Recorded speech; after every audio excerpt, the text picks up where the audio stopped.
Welcome to Soul Study, the podcast where we explore personal growth, spirituality, and the deeper questions of what it means to consciously create a life we love.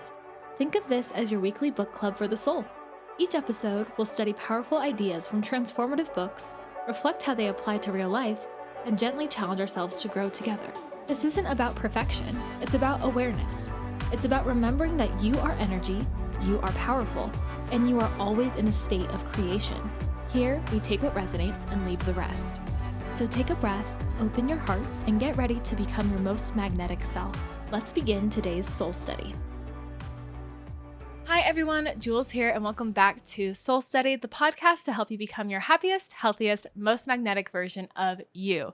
So today we have a listeners episode. So we're not diving into a book. We are going to go over your questions and comments that you sent in about the 4 agreements. And we have a couple here today, so I'm excited to dive on in. Apologies if I sound a little crazy. I am getting over a cold at the moment, so I'm a little stuffy. For these questions, I am going to keep them anonymous unless you specifically have stated in the question that you want your name to be out there. But overall, I think I'm going to keep everyone anonymous this time. But let me know if you decide to send in a question for our next book, because at the end of the episode today, we are going to announce our very next book, our 3rd book, in Soul Study. So stay tuned to the end and we will find out which book it is. So without further ado, let's dive into your guys' questions. Question number 1 is, which of the 4 agreements have you found the hardest to practice in your daily life and why? So for me, the hardest agreement at this juncture in my life has been to never assume. Never assume, because especially as an anxious person, I feel like I'm always assuming what others think about me. I'm assuming like what others need. And I also try to assume what my boyfriend, the reasons for him doing stuff. So even though that might not necessarily be the case, and I do think sometimes if I am assuming stuff that he does, it does lead to an argument or a heated moment because that's not what he meant or that's not what he was trying to do. And I found that never assuming has just been, something that I feel like, because I'm so anxious and people pleasy, because I was and am a recovering people pleaser, that agreement specifically is very much tied to anxious thoughts. Because when you have anxious thoughts, you're kind of spiraling into assumptions anyway. Even if it's assumptions of oh, I don't think this person likes me because of this, or oh, I don't think I booked this job because this person thinks this about me. And it's there's so many reasons, especially in the entertainment industry, in any industry really. I think humans just assume all the time. So I do feel like that one is the hardest for me to practice, but I am currently practicing it. And I'm also trying to catch myself when I feel like I have made an assumption. So let me know which one of the 4 agreements is actually the hardest for you right now too. We have another question. This one says, how do you stop yourself from taking things personally in the heat of the moment when your emotions are already running high? Okay, this is a good question, because literally yesterday I had a moment like this. My boyfriend and I got into a little bit of I don't want to say a fight, but a heated conversation, because it wasn't a full out fight. And in this conversation, I realized that I was taking what he said very personally, even though that wasn't what he meant at all. And he did explain that too. He was like, it's not about you. This is what it is, and this is what it's about me. So in that moment, and in other moments, to try to not take things personally, especially when it's a heated moment like that, I will be quiet. Sometimes I'll walk away. Sometimes I just need to find my own space where I can actually sit in my thoughts, feel my feelings come up first, and then ask myself what do they actually mean? What does this person actually mean? What are they trying to say? Is this really about me? So that's kind of what I do. I just give myself space. That would be my recommendation too, is give yourself space and actually think about what's being said and ask yourself questions. That's the other thing. I ask myself questions when I'm in this alone time. I'll sit down and be okay, besides what I'm feeling, first I feel what I feel, and then I'm okay, well, let's take the feelings away now and put myself into his shoes and ask questions of why would he say that? What would this mean if it did have nothing to do with me? So I ask myself these questions. That's what I do for that. Let's see. Let's find another question. Oh, we have a comment. Someone said, I've read the Four Agreements before, but hearing it broken down this way really made me think differently about it. Good. Okay, I'm glad we could go and break that down for you. Let's see. Oh, someone else said, I started doing the soul challenges and reading reps has been my favorite so far. Ooh, cool. Let me know what you read. I'm very curious. Another question says, what does doing your best look like on your hardest days when your energy is really low? That is a great question, and also something that I have had recent experience with because I was sick a couple days ago. I found that doing my best that day, I had maybe 30%. I maybe had 30% to give that day. So I decided to give my 30%. And basically what that looked like was I got up, I made myself breakfast because I needed to eat, and I recorded a video because there was one thing like that I absolutely had to get done that day because for my YouTube schedule, I needed to get a video out that day, and I had recorded it, but I didn't finish editing it, and so I needed to do that day. So I was like, okay, at least if I do this, I will sit down, I will set timers, and I will do my best. And so I did that. And once my timer was done, I was like, okay, I need to give myself a break now because I am not feeling good. So after my hour timer went off, I ate some more food, I drank some water, I rested for a little bit. And then after a timer went off for that, I gave myself an hour off. And then I came back in and gave myself an hour on. Now, usually what this would look like for me is if I was at like an 80 or a 90%, I would just go through and do the whole thing without setting a timer and giving myself breaks, but like treating my body with respect that day because I knew what it needed, but also doing my best to getting stuff done. I found a system that worked for me to find balance. So on my really low days, when I have barely anything to give, but obviously there's still things I need to get done, doing my best looks like doing things that will also support my body to help me get the things that I need to get done, or support my mind or my emotions. So that's kind of what doing my best looks like for me when I'm at a low percent. I don't necessarily, sometimes I take things away. Like I could have edited like 3 or 4 videos that day and I decided not to because I wasn't feeling good. So I could take things away, but also the things that are I must have, I will add things into my day to support me at that low state. So that's kind of what doing my best looks like for me when I'm at a low state. So let me know if you have any tips or tricks as well about when you're feeling low, what you do to help you do your best on those days. We only have a couple questions left. We have a comment that says, I gave this book to my mom after this episode. I feel like it's a required reading for everyone. Yeah, I feel like it's a good book for everyone to read at least once because it is short, sweet, and to the point. I don't think everyone would relate to or connect with maybe some of the more spiritual aspects that are in the beginning of the book, but I do think just like the 4 agreements in general are something that everyone could apply to their everyday life. So yeah, I'm glad.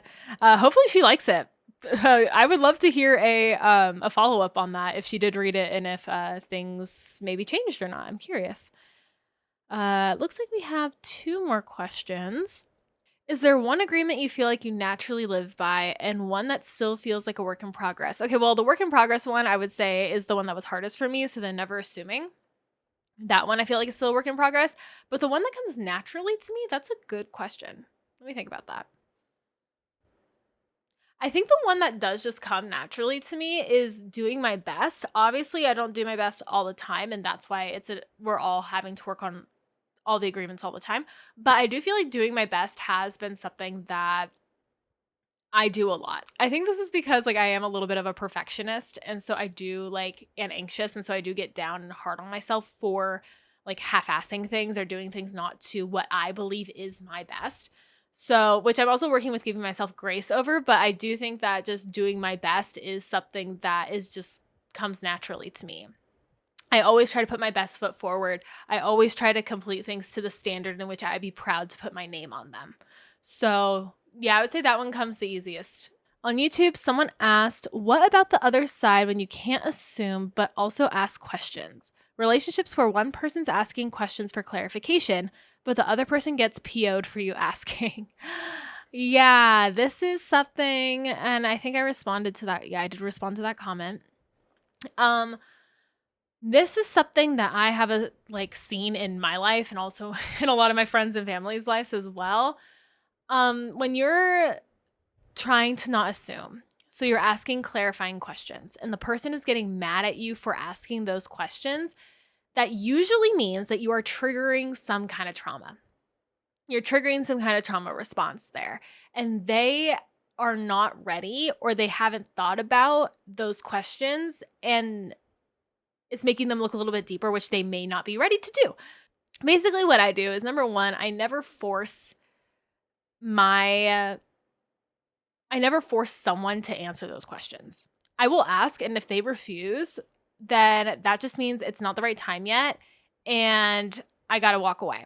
Something else that I've noticed with this, when you are asking the question, that can trigger people. Like the way you phrase it, your tone of voice, like the words you use when asking that question could be potentially triggering. So first, before you ask the question, look at your question, see if it's the best, kindest way for you to ask it. And I'm not saying kind as in like beating around the bush and not getting to it. I mean like actually asserting yourself and asking the question, but doing it in a way where it doesn't feel like you're blaming the other person or like you're trying to make them feel bad about themselves. They might, but your question shouldn't be like, the reason for your question shouldn't be for them to feel bad about themselves, if that makes sense. Especially when you're in a relationship, like this person is saying, where one person is asking for clarification, but other person is getting pissed off for you asking. It is a trigger response. It's not usually about the question itself. It's about like some belief systems that they have in their life. But also recognize that it's not something that you can fix by yourself. If you ask and they get triggered, you need to, number one, maybe remind them that you are a team working toward mutual understanding, but you can't force someone else's self-awareness or their readiness to look at their own triggers. It takes time for people to recognize their triggers and then also feel ready enough to face them. So just because you are doing the work, like you're on the journey, you're doing your work, and you feel like you want to bring this other person along and they just are fighting it and they're not ready, that is not your job to make them ready. That's something that they have to come to on their own, in their own way, on their own journey. Now, that also being said, this is not an excuse for you to not set up your boundaries, and you're also not responsible for managing someone else's reaction forever. Like what you have to do is like 1 or 2 times that this trigger happens and you ask the question, they get triggered and don't answer, and like maybe you ask it again and maybe this time they are more ready to talk about it and they do. Awesome. But let's say that they're still not ready. And maybe you've asked the question 3 or 4 times at this point and they are still triggered about it, especially if it's something that's very detrimental to your guys' relationship. I would say if it's a repeated pattern and it gets met with anger and there's no ownership of any sort of, or like no growth happening on their end, no ownership, it's just blame back to you, I would say that relationship needs to be looked at a little bit farther and shown, are your boundaries being respected, and is this person someone who wants to grow with you? This is because compassion for someone's journey doesn't mean look like abandoning your own needs to feel safe and feel heard, especially when you're asking questions about the relationship in which you want them to grow. So when your questions are being answered by anger multiple times, then maybe that is something to look at, where maybe that relationship is no longer serving you. And that might be something that you guys have to discuss, which is unfortunate. But remember, when you are asking these questions, when you're asking these clarifying questions and someone is feeling triggered about it, always lead with love. Have your questions lead with love. Have your response lead with love. Take care of yourself. That is a very common thing that I've noticed, is that people can get, even my boyfriend sometimes, he will get triggered by a question that I ask and he'll be like, let's talk about it later. I'll ask again. He'll be like, I am not ready to talk about it. I want to talk about it later. And I'm like, are you thinking about it? And he's like, yes, I have been thinking about it. I'm still trying to figure out what it is. And so like there is communication there. So if the question is being met with the answer of, I'm thinking about it, I just don't know yet, I'm still trying to figure it out, then cool, like they are working on it. But if it's been 2 years of them trying to figure it out and them not doing anything about it, then use your best judgment. That's what we'll say. Use your best judgment. Thank you for that question. That one is a complicated one. Okay, I think actually there's one. Oh, here's a comment. Someone said, I never realized how many assumptions I was making in my relationship until this episode. It's already changing how I communicate. Yeah. I would say in the relationships is where we tend to make assumptions the most. And our last question is, how do you practice being impeccable with your word when it comes to the way you talk to yourself? I have not thought about that. That's a good question. I would say when I talk to myself, I usually never tell myself things that put me down. I never call myself ugly. I never call myself stupid. I never tell myself bad things about myself. I'm always the kind of person that is trying to give myself affirmation. I love affirmations. So I would say when I practice being impeccable with my word when it comes to how I talk to me, affirmations. Like I have in my journal, like my daily journal that I write stuff in, I have a affirmations page, and every day I write a different affirmation about myself in there. Even if it's like not a different affirmation every single day. Like if yesterday I wrote down I'm beautiful, and today I am feeling a little bit more down on myself, I could write I am beautiful again. Like I do whatever affirmation I feel like I need that day. So I would say being impeccable with my word towards myself. How I practice that is I use my affirmations and I speak kindly to myself. I use affirmations, I speak kindly to myself. I haven't really thought about that question specifically, so thank you for asking that. That is going to actually give me more to think about. Okay, and that is it for our questions for our listener episode. So I'm going to give you guys just like 3 quick journal questions about the book. And then we'll also dive into our soul study challenge. So I'm actually going to give you guys the questions that I answered for your journal questions this week. So for your journal prompts this week, question number 1 is going to be, which of the 4 agreements have you found the hardest to practice in your daily life and why? Number 2, how do you stop yourself from taking things personally in the heat of the moment when your emotions are running high? And journal prompt number 3 is, how do you practice being impeccable with your word when it comes to the way you talk to yourself? I want you guys to answer that one too, because I do think that's a great question. And let's get on to our soul study challenge, and then we will announce our 3rd book that we're going to be covering next week for soul study. All right, let's give our wheel a spin. I forgot to take off some of the old challenges, so let's see.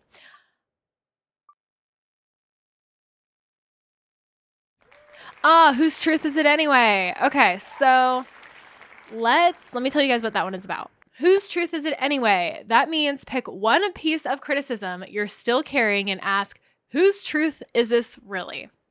So any sort of criticism about yourself, literally any criticism someone has said about you and that you feel like you're still holding on to, ask yourself, is this the truth? Is it my truth? Is it someone else's truth?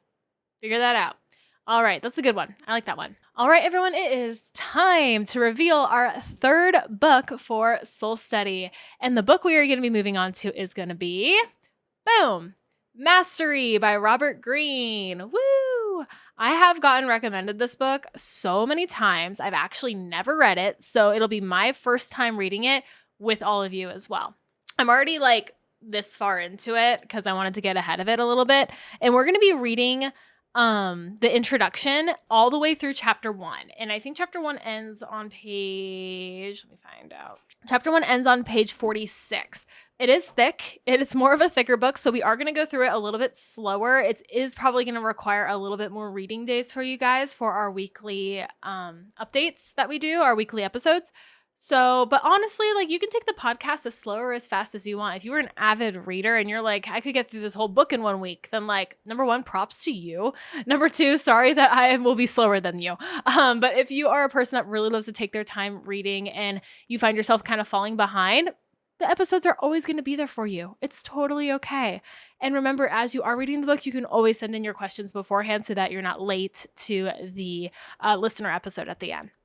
So yeah, introduction and chapter 1. If you do want to buy the book, I am going to leave the links for it down in the description below. There's going to be the bookshop.org link and also the link to purchase the book on Amazon and Audible. So there will be a couple different ways that you guys can get the book. I'm really excited about this one. At least like I'm halfway through chapter 1 already, and it is already so inspiring to me. I'm really excited about it. It does seem like it's going to be a little less like spiritual. I don't know. I feel like everything can tie into spirituality, but this one doesn't feel like super woo-woo. This one feels a little bit more practical, and I do really like that. So let me know if you've read the book already, or if you haven't, or if you have read the book already and you're excited to read it again. So with that being said, make sure to grab the book through the links below. And also don't forget to subscribe to the podcast on YouTube under Soul Study, Spotify, Apple Podcast, and Amazon Podcast. Make sure to follow us there. And also, if you want to see more from me or want to connect, make sure to follow me on Instagram and YouTube at Dream Life Jewels, and I can connect with you guys there. We can talk a little bit more about this. If you have book recommendations, let me know as well. I would love to know. I think I know what book we're going to read after this one. But I also want to hear what you guys are interested in. Eventually, maybe if I have a couple books to choose from, I'll do a poll and you guys can vote on which book we read next. That'd be kind of cool. I like that. Thank you so much for tuning in. Remember, take what resonates, leave the rest, and I hope you have an amazing week becoming your happiest, healthiest, most magnetic self. And until next time, bye.